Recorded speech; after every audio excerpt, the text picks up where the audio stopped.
where the briefing is taking place. मंत्रिमंडल की बैठक हुई और महत्वपूर्ण फैसले हुए। सबसे पहला फैसला यह है कि प्रधानमंत्री गरीब कल्याण अन्न योजना जो है, प्रधानमंत्री गरीब कल्याण अन्न योजना के तहत पिछले 3 महीने अप्रैल, मई और जून में 81 करोड़ लोगों को प्रति व्यक्ति हर महीने 5 किलो अनाज, चावल या गेहूं, और एक परिवार को 1 किलो दाल, ये पिछले 3 महीने में लगातार फ्री मिला। जो 2 रुपए और 3 रुपए में अनाज मिलता है वो मिलता ही रहा कंसेशनल रेट में, लेकिन ये मुफ्त मिला। और इसका मतलब 3 महीने में हर प्रति व्यक्ति 15 किलो अनाज और 3 किलो परिवार को दाल, ये पिछले 3 महीने में मिला। प्रधानमंत्री जी ने घोषणा की कि इसका विस्तार करेंगे। आज उसको अमली जामा पहनाया है मंत्रिमंडल ने, जिसमें 5 किलो प्रति व्यक्ति 81 करोड़ लोगों को 5 किलो प्रति व्यक्ति मुफ्त अनाज मिलेगा और 5 किलो 5 महीने में पकड़ेंगे तो 5 किलो चना मिलेगा और 25 किलो अनाज मिलेगा। 25 किलो अनाज प्रति व्यक्ति मिलेगा, 5 किलो चना एक परिवार को मिलेगा। ये इसके लिए पहले जो 3 महीने का काम हुआ, इसके लिए 120 लाख टन, 1 करोड़ 20 लाख टन इतना ये अनाज दिया गया। अब जो बड़ी 5 महीने की योजना है तो 203 लक्ष टन, यानी 2 करोड़ 3 लक्ष 3 लाख टन इतना अनाज दिया जाएगा। और दाल पहले 4,60,000 टन दी गई, अब 9,70,000 टन चना दिया जाएगा। इस योजना का खर्चा 1,49,000 करोड़ रुपए है और ये पहली दफा इस योजना आजादी के बाद हो रही है कि 8 महीने 81 करोड़ लोगों को मुफ्त राशन मिल रहा है। इतनी बड़ी योजना दुनिया में किसी भी देश की नहीं है और ये योजना बेहद लोकप्रिय हुई क्योंकि जितना गया इसमें गरीब वर्ग भी है, निम्न मध्यम वर्ग है, रोजंदारी पर काम करने वाले लोग हैं, स्वयं रोजगार जिनका है वो सब लोग हैं। तो ऐसे सभी लोगों को ये लाभ मिला है। और जो प्रवासी मजदूर है, प्रवासी मजदूरों को भी, क्योंकि उनके राशन कार्ड उनके पास नहीं होते या वो अपने घर से, फैमिली से दूर है, तो उनके लिए भी 5-5 किलो अनाज का घोषणा किया था और इसमें 64 लाख टन इतना अनाज दिया गया, 8 लाख मीट्रिक टन दिया गया। और ये अगस्त तक अब मिलता रहेगा। जिनको नहीं मिला है या जो लोग वापस आए उनको यह अगस्त तक मिलता रहेगा। So friends, in the biggest scheme of helping the needy, Prime Minister announced this Garib Kalyan Anna Yojana, and in this scheme 81 crore people are given free ration for 8 months now. from April to November. It was never done, unprecedented, and it cost Exchequer 1,49,000 crore rupees, and in which every month each person got 5 kilo of food grain, and also every family received 1 kg of dal, and now it will receive 1 kg of chana. And even the migrant laborers were also included at the latter stage, and they have also got ration, free ration. Now those who have returned will also continue to get, because where they are now, they are already getting free ration. If they return and come, they will also get free ration. दूसरे एक महत्वपूर्ण निर्णय में जो उज्ज्वला के gas लेने वाली 7 करोड़ 40 लाख महिलाएं हैं, उन 7 लाख 40 करोड़ लोगों को 3 सिलेंडर फ्री देने का ऐलान किया था। लेकिन आपको पता है, हर महीने 1 सिलेंडर सबको लगता ही है, ऐसा नहीं। इसलिए पहला सिलेंडर तुरंत लोगों ने लिया, अनेक लोगों ने दूसरा भी लिया, लेकिन तीसरा तुरंत 3 महीने का पीरियड में नहीं लगा है। तो अब सितंबर के अंत तक ये 3 सिलेंडर जो जून में खत्म होने वाले थे, उसके जगह वो सितंबर तक उसको अवधि बढ़ा दी गई है, ताकि उनको मिले। इसके लिए 13,500 करोड़ रुपए खर्च आएगा। सरकार ने और एक कार्यक्रम किया था, उसका भी विस्तार किया है कि जो छोटे व्यवसाय है, जहां 100 लोग हैं, 100 से भी कम लोग हैं, और जिनके पास उसमें से 90% लोग 15,000 से कम तनख्वाह वाले हैं, ऐसे कर्मचारियों की हर महीने जो 12% प्रोविडेंट फंड जाता है, वो सरकार ने भरा। मजदूरों का भी, कर्मचारियों का भी और मालिक का भी।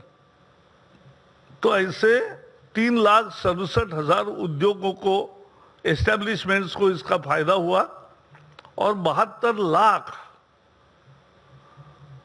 लोगों को इसका फायदा हुआ। तो ये बहुत महत्वपूर्ण है। इसके लिए 4,760 करोड़ पहले हुए, वो मार्च अप्रैल मई में हुआ, और अब जून जुलाई अगस्त और 3 महीने इसका फायदा लोगों को और छोटे एस्टेब्लिशमेंट्स को मिलता रहेगा, जहां 100 से लोग कम है। 15,000 तक की जिसको तनख्वाह है, उसका प्रोविडेंट फंड सरकार भरेगी, और उसके एवज में मालिक का भी हिस्सा, अंशदान सरकार ही करेगी। तो मजदूरों के हितों में उनके हाथ में 12% तनख्वाह ज्यादा आया, और मालिक के भी 12% बचे। तो इसका फायदा हुआ है। एक चौथे निर्णय के अनुसार प्रधानमंत्री आवास योजना में, जैसे आपको पता है, शहरों में कुछ घर बन के तैयार है, अन्य योजनाओं में 107 शहरों में 1,08,000 छोटे मकान, यानी 1 बेडरूम किचन, इतने फ्लैट्स तैयार है। इन फ्लैट्स को प्रवासी मजदूरों को किराए पर देने का फैसला किया है, और अभी 1,08,000 तैयार है 107 शहरों में, यानी एवरेज पकड़ोगे तो 1,000 हर शहर में है। वहां की कॉरपोरेशन किराए पर देगी, और दूसरा भी उसका हिस्सा है कि किसी की व्यक्तिगत जमीन है या कॉरपोरेशन अपनी जमीन पर कुछ करना चाहता है, सरकार अपनी जमीन पर करना चाहती है, तो यह आवास योजना चलेगी और उसके लिए 50% FSI या FIR कहते हैं अलग अलग शहरों में, तो फ्लोर स्पेस इंडेक्स कहीं 1 होता है, कहीं 2 होते हैं, कहीं 3 होता है, वो 50% ज्यादा मिलेगा। कल्पना यह है कि लाखों घर बने और पहले चरण में और 1,15,000 घर ऐसे बनेंगे जो 1 बेडरूम किचन होंगे, और उसके साथ साथ पहली दफा 6-6 लोगों के लिए डॉर्मेटरी भी बनेगी। आपको मालूम है अनेक कर्मचारी, अनेक मजदूर एक रूम में 8-8, 10-10 मजदूर रहते हैं, उसके जगह 3 पायदान पर उनको ठीक रहने की व्यवस्था हो, तो ये डॉर्मेटरीज भी बनेंगे और ये भी 1,35,000 लोगों को अकोमोडेट करेगा। तो कुल मिला के आज की योजना है वो लगभग 4 लाख के आसपास लोगों की व्यवस्था करेगी, 3.5 लाख लोगों की। लेकिन ये स्कीम लगातार चलती रहेगी, ये बढ़ती रहेगी, और इसमें 25 साल की ये एक तरह से उसको किराए पर मिलता रहेगा, और मजदूर बदलेंगे तो भी किराया का नाम नया आएगा। तो ये काम पर जो मजदूर आते हैं उनके लिए ये एक व्यवस्था, किराए पर मकान नहीं मिलता था, सस्ता नहीं मिलता था, अब सस्ता मकान मिलेगा। एक और महत्वपूर्ण फैसले में भारत की जनरल इंश्योरेंस कंपनीज 3 पहले से है, सरकारी है, national insurance company, oriental insurance company, United insurance company. इनमें सरकार 12,750 करोड़ रुपए का निवेश करेगी। This is a program of recapitalization of these insurance companies so that they become more stable. एक स्थिरता और मजबूती आए, इसके लिए ये 3 कंपनियों को निवेश उसमें, यानी उनको जो कैपिटल है उसकी रिकैपिटलाइजेशन की योजना में उनको मदद मिलेगी। अंत में आज मेरे साथ तोमर जी है, क्योंकि कृषि क्षेत्र के लिए इस आत्मनिर्भर भारत के पैकेज में बहुत बड़ा हिस्सा है, और आज जिसका कैबिनेट ने फैसला किया वो 1 लाख करोड़ का इंफ्रास्ट्रक्चर है, और उसमें कर्जा भी है, मोरेटोरियम भी है और इंटरेस्ट सबवेंशन भी है। इसके डिटेल्स अब तोमर जी बताएंगे, मैं उनको दरखास्त करता हूं।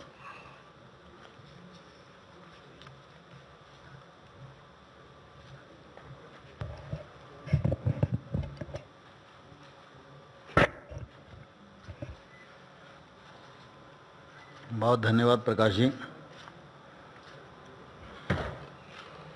जैसा कि माननीय जावड़ेकर जी ने मंत्रिपरिषद के सभी निर्णयों को आपके समक्ष रखा है, कृषि क्षेत्र में जो महत्वपूर्ण निर्णय हुआ है उसको थोड़ा इस अवसर पर मैं विस्तार देना चाहता हूँ। हम सब लोगों के ध्यान में है कि कोरोना वायरस के संकट के इस दौर में कृषि का क्षेत्र और ताकतवर बन के उभरा है। लॉकडाउन की स्थिति में लगभग गतिविधियां बंद थीं, लेकिन कृषि का क्षेत्र अपनी गति से काम कर रहा था और किसानों ने किसी भी प्रकार से इस क्षेत्र में नुकसान होने का अवसर प्रदान नहीं किया। अगर हम रबी की फसल की दृष्टि से देखेंगे तो गत वर्ष 144 मिलियन टन पैदावार हुई थी और इस बार 152 मिलियन टन पैदावार हुई है और खरीफ की बुआई अभी चल रही है, लेकिन बुआई का आंकड़ा भी अगर हम देखेंगे तो इस बार 432.97 लाख हेक्टेयर में बुआई हो चुकी है। गत वर्ष से अगर इसकी तुलना करेंगे तो 202 लाख हेक्टेयर अभी ज़्यादा है, यानी 88% ज़्यादा है और अभी ये सिलसिला चल ही रहा है।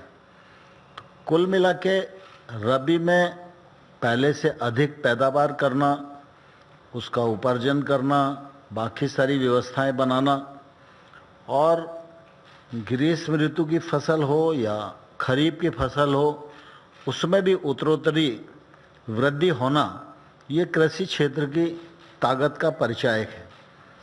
और इसलिए प्रधानमंत्री जी जब भी कोई योजना बनाते हैं तो उसमें कृषि और ग्रामीण क्षेत्र का विशेष ध्यान रखते हैं। और मैं धन्यवाद देना चाहूँगा कि जब पिछले दिनों आत्मनिर्भर पैकेज की भी उन्होंने घोषणा की तो कृषि और संबद्ध क्षेत्रों के लिए प्राथमिकता से ध्यान रखा। आत्मनिर्भर पैकेज की जब घोषणा हुई तो देश भर में एक अलग प्रकार की ऊर्जा का कृषि और ग्रामीण क्षेत्र में संचार हुआ और प्रधानमंत्री जी ने सिर्फ अनाउंसमेंट ही नहीं किया, उन्होंने जो कल्पना दी उस कल्पना को मूर्त रूप देने का काम भी भारत सरकार ने त्वरित गति से प्रारंभ कर दिया है। पिछले दिनों 2 ऑर्डिनेंस हुए, यह इसी दिशा में बढ़ता हुआ एक कदम है। किसानों का उत्पादन, व्यापार और वाणिज्य अध्यादेश 5 जून को हुआ। उसी प्रकार से मूल्य आश्वासन और कृषि सेवा अध्यादेश, यह भी 5 जून को हुआ। ये दोनों ऐसे ऑर्डिनेंस हैं कि सामान्य तौर पर लोग सोचते तो होंगे लेकिन इस दिशा में साहस नहीं कर पाए, लेकिन आत्मनिर्भर पैकेज के अंतर्गत इन दोनों ऑर्डिनेंस को मूर्त रूप दिया गया। पूरे देश में कृषि फायदे में आए और जो छोटे किसान हैं उनकी ताकत बढ़े, उत्पादन में भी ताकत बढ़े, उत्पादकता बढ़ाने में भी ताकत बढ़े, विपणन की दृष्टि से भी उनको अच्छे प्लेटफॉर्म मिलें और वो प्रोसेसिंग में भी जाएं, पैकेजिंग में भी जाएं। इसके लिए 10,000 एफपीओ बनाने की प्रधानमंत्री जी ने घोषणा की थी और मुझे कहते हुए प्रसन्नता है कि मंत्रिपरिषद ने भी उसको पारित कर दिया और विभाग ने भी उसकी जो गाइडलाइंस हैं वो बनाकर जारी किए हैं। केसीसी की बात आत्मनिर्भर पैकेज में कही गई थी। अभी तक 75 लाख नए किसानों को केसीसी दे दी गई है और 2.5 करोड़ किसानों को और इसमें कवर किया जाना है। पीएम किसान योजना के अंतर्गत 10 करोड़ किसानों को 20,000 करोड़ रुपया जारी कर दिया गया है। आत्मनिर्भर पैकेज में एक महत्वपूर्ण घोषणा थी कि कृषि अधोसंरचना गांव-गांव में खड़ी हो और किसान अपना उत्पादन ठीक प्रकार से रख सके, रोकना चाहे तो रोक सके, जब उपयुक्त उत्पादन उसे बेचने का अवसर मिले, उचित कीमत मिले, तब वह बेच सके। इसके लिए जो अधोसंरचना की जरूरत थी वो ग्रामीण क्षेत्र में उपलब्ध नहीं थी। आवश्यकता तो इस बात की भी है कि ग्रामीण क्षेत्र में रोजगार के अवसरों का सृजन हो और किसान को अपनी उत्पादन का अच्छा मूल्य मिले, इसके लिए प्रोसेसिंग की भी सुविधा होनी चाहिए। लेकिन यह सुविधा भी ग्रामीण क्षेत्र तक इसकी पहुंच नहीं थी। और विशेष रूप से अगर हम देखेंगे तो इतनी मदद के बावजूद भी कृषि का क्षेत्र अपने आप को इसलिए उपेक्षित महसूस करता है कि निजी क्षेत्र का निवेश गांव तक और खेत तक नहीं पहुंचता। ये जो कानूनी बदलाव हुए, इन बदलाव के परिणाम स्वरूप भी निजी निवेश किसान तक, गांव तक, खेत तक पहुंचेगा। और ये पहुंचे इसके लिए ये 1,00,000 करोड़ रुपए का पैकेज है। यह पैकेज इसका माध्यम बनेगा। और मैं धन्यवाद देना चाहता हूं माननीय प्रधानमंत्री जी ने आज मंत्रिपरिषद की बैठक में इस पूरी परियोजना को स्वीकृति प्रदान कर दी है। यह योजना भारत के कृषि क्षेत्र में आमूलचूल बदलाव लाने में सहायक होगी। इस परियोजना में 1,00,000 करोड़ के ऋण बैंक, वित्तीय संस्थाएं द्वारा cooperative society, FPO, SHG, startup, कृषि उद्यमी या राज्य सरकारों के और अन्य एजेंसियां द्वारा प्रायोजित पीपीपी प्रोजेक्ट दिए जाएंगे। इनमें 2 करोड़ रुपए की ऋण की उपलब्धता होगी। लेकिन 2 करोड़ से अधिक भी बड़े प्रोजेक्ट बनाए जा सकते हैं। लेकिन 2 करोड़ तक के प्रोजेक्ट की क्रेडिट गारंटी और उस पर 3% ब्याज की अनुदान ये दी जाएगी। इसमें पूरी तरह पारदर्शिता रहे, इसके लिए ऑनलाइन प्लेटफॉर्म बनाए जाएंगे। योजना की अवधि 10 वर्ष होगी। इससे निजी निवेश को निश्चित रूप से प्रोत्साहन मिलेगा।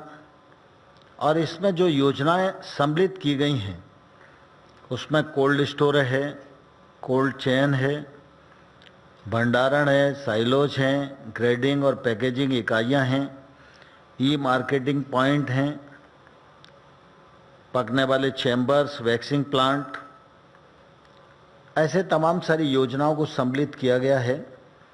और हमारी कोशिश होगी कि जो परियोजनाएं इस परियोजना में शामिल हैं उन सबको ठीक प्रकार से लोग नीचे तक क्रियान्वित कर सकें, उनका लाभ किसानों को मिल सके।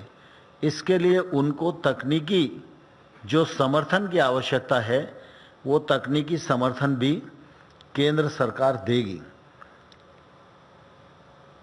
इस प्रकार की अधोसंरचना खड़ी होने से निश्चित रूप से किसानों को बहुत फायदा होगा। क्योंकि हम सब जानते हैं कि आज खेती के क्षेत्र में हम बहुत तेजी के साथ कदम बढ़ा रहे हैं। दुनिया के मानचित्र पर भी देखें तो खाद्यान्न के क्षेत्र में तो हम बहुत अग्रणी भूमिका में हैं। कई उत्पादन में हम दुनिया में प्रथम स्थान पर खड़े हैं अथवा द्वितीय स्थान पर खड़े हैं। लेकिन ऐसी परिस्थिति में भी अगर हम देखते हैं तो लगभग 20% फसल अधोसंरचना की अनुपलब्धता के कारण बर्बाद हो जाती है।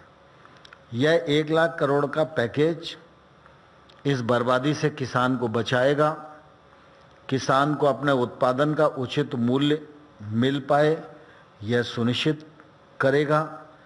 नीचे तक प्रोसेसिंग इकाइयां पहुंचेंगी जिससे कि कृषि उत्पाद के उचित मूल्य की गारंटी भी सुनिश्चित हो सकेगी।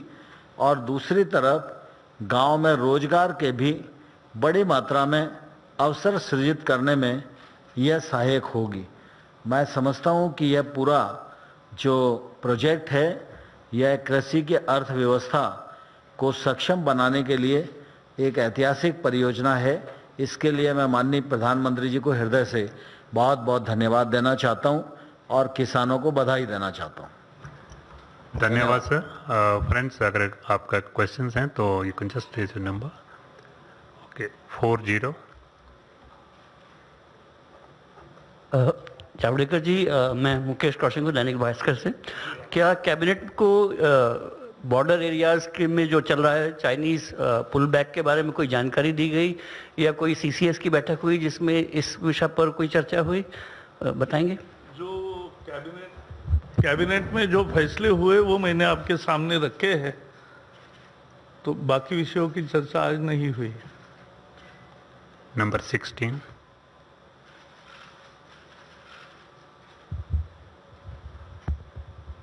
सर, मैं शैलेश यादव हूँ, ANI न्यूज़ एजेंसी से। सर, आपने जैसे प्राइम मिनिस्टर साहब ने ऐलान करा था कि हम जो मुफ्त 5 किलो का अनाज है वो हम अगस्त तक के लिए बढ़ा दे रहे हैं, नवंबर तक के लिए बढ़ा रहे हैं। उधर ममता बनर्जी जी बोल रही हैं कि हम जो है 100% फ्री राशन दे रहे हैं। तो क्या ये जो आपकी जो स्कीम अनाउंस हुई है वो बंगाल में भी लागू होगी? ये पूरे भारतवर्ष के लिए है। 81 करोड़ लोग को देने वाली ये योजना है। अब इससे कोई और लोगों को देगा तो अलग चीज़ है, लेकिन 81 करोड़ में मूलतः जिनकी ज़रूरत है वो सभी लोग आते हैं और उन सबको भारत सरकार प्रधानमंत्री गरीब कल्याण अन्न योजना के तहत ये 8 महीने के लिए मुफ्त राशन दे रही है। नंबर 6। सर, जो आपने बोला कि अब माइग्रेंट्स को जो है हम किराए पे मकान भी देंगे, तो उनसे क्या किराया वगैरह चार्ज किया जाएगा? वो वहाँ की लोकल कॉरपोरेशन जो होगी वो तय करेगी। और सर, तोमर आई सर से थिंक एक कुमार सवाल। ज़्यादा सप्लीमेंट्री हैं, give the turns to others now. Sir, number 6 please. मंत्री जी, हमारा सवाल ये है कि जो आप प्रवासी मजदूरों को जिनके पास राशन कार्ड नहीं है उनको भी ये 5 किलो और 1 किलो चना देंगे, तो उनको किस तरीके से आप देंगे जब राशन कार्ड नहीं है? तो ऑलरेडी उनको दिया जो यहाँ थे, शेल्टर होम में थे, जो मालूम था और जो उसकी एक व्यवस्था बनी और ठीक चली। और अभी जो लोग वापस आ रहे हैं, क्योंकि उनके पास फिर भी आने पर रेशन कार्ड नहीं होगा, अभी पोर्टेबल रेशन कार्ड होगा, तब ये समस्या नहीं रहेगी, लेकिन ये अभी भी मिलेगा, आइडेंटिफाइड है। Number 10। So this is a different question from the cabinet briefing. So today think, there is पहले an जरा investigation cabinet which has के been questions जो launched हैं, let us against the place the Gandhi question on the family. cabinet first. How significant it is, because this is a government probe which has been launched against the Gandhi family, and what does the government derive out of this particular investigation? मुझे आप समय लेके जरूर मिलिए, मैं आपको सारे सवालों के जवाब दूंगा। Number 36। Yeah, Mr. Javadekar, you said that some of the migrant labor are returning to the cities. Yeah. Has the government any monitoring of the number of people returning? And what is the grain you provide the migrants? all the returning trains are full, and therefore people are returning. They have their own arrangement with the owner or contractor or the employment provider and companies, and they are returning because they wanted to be with their family. Now many are returning, many are doing. Acha, those who are in these rural areas stayed in their family, they get job under Manarega. So they get job earning 202 rupees minimum, and as per the region it changes. 154।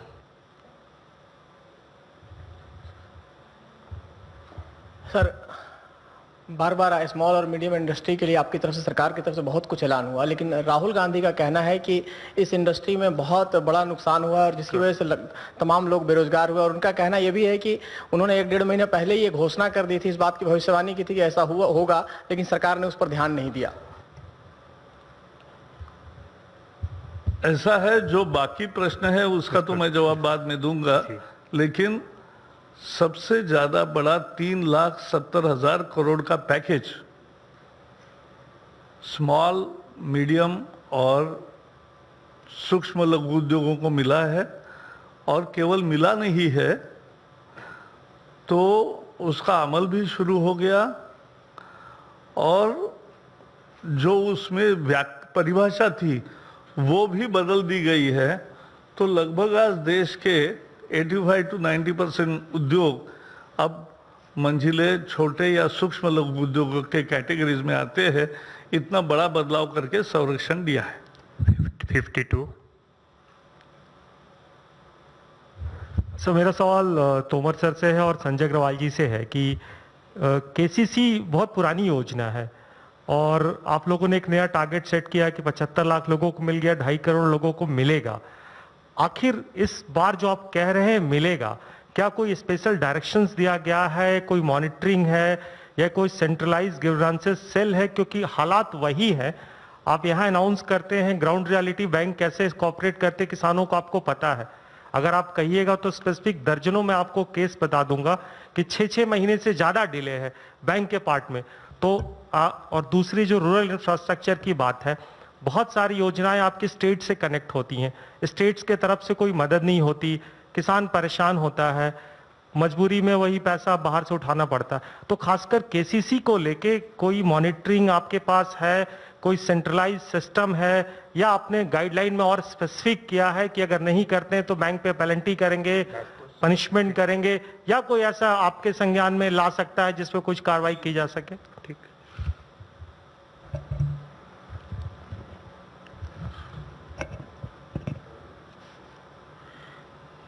किसानों को credit card मिले और वो साहूकारों के भारी भरकम ब्याज से मुक्त हो सकें, यह विचार सबसे पहले तत्कालीन प्रधानमंत्री अटल बिहारी वाजपेयी जी की सरकार में आया था। और उस समय वाजपेयी जी ने इस योजना को प्रारंभ किया था और एक किसान को इस योजना के अंतर्गत 25-30 हजार रुपए का ऋण उपलब्ध होता था। जैसे जैसे समय व्यतीत हुआ, ऋण की आवश्यकता बढ़ती गई और आज किसान क्रेडिट कार्ड के अंतर्गत किसान को 2 से 3 लाख रुपए तक का ऋण उपलब्ध होता है।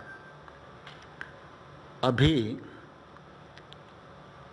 सामान्य तौर पर अगर हम अनुमान करते हैं तो देश भर में 14 करोड़ किसान हैं,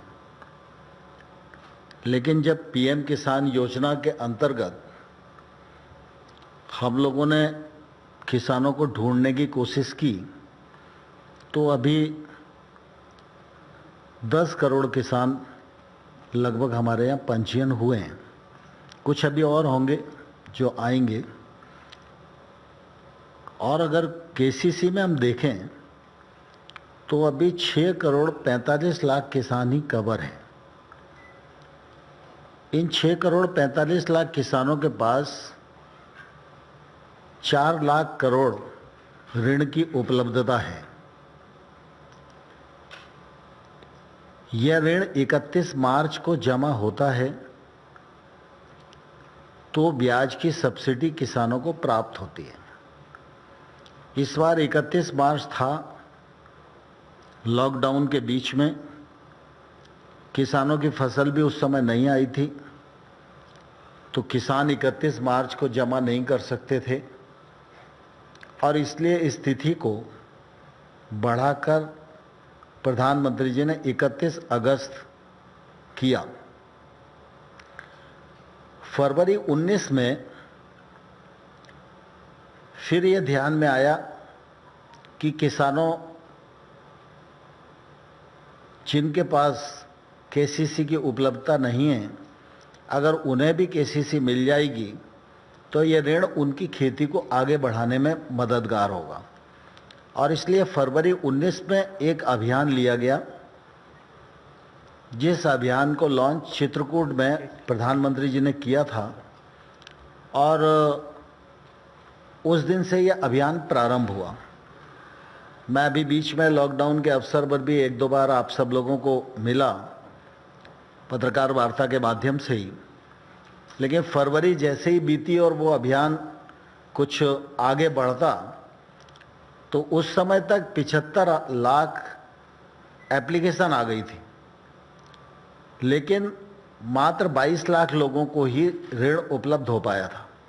फिर पूरी तरह गतिविधियां बंद हो गई और अभी जब से गतिविधियां प्रारंभ हुई हैं तो जो 75 लाख एप्लीकेंट थे उन सबको ऋण की उपलब्धता हो गई है और इस अभियान को हम और तेजी के साथ आगे बढ़ा रहे हैं। बचे हुए शेष लोगों को किसान क्रेडिट कार्ड मिल जाए, उसके माध्यम से उनको ऋण मिल जाए और उस ऋण के माध्यम से अपनी खेती को वो उन्नत बना सकें। इस अभियान को हम निश्चित रूप से पूर्णता प्रदान करेंगे। इसमें बैंकों का भी सभी प्रकार का सहयोग प्राप्त हो रहा है। Last question 51।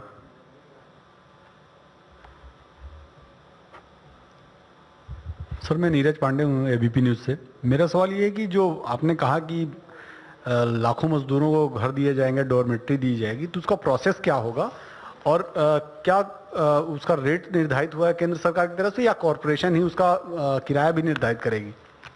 देखो, हर शहर के विभिन्न शहर विकास योजनाओं में जो घर बने हैं उसकी स्थिति जब जायजा लिया तो 1,08,000 ऐसे मकान तैयार है जो अभी अलॉट नहीं हुए हैं।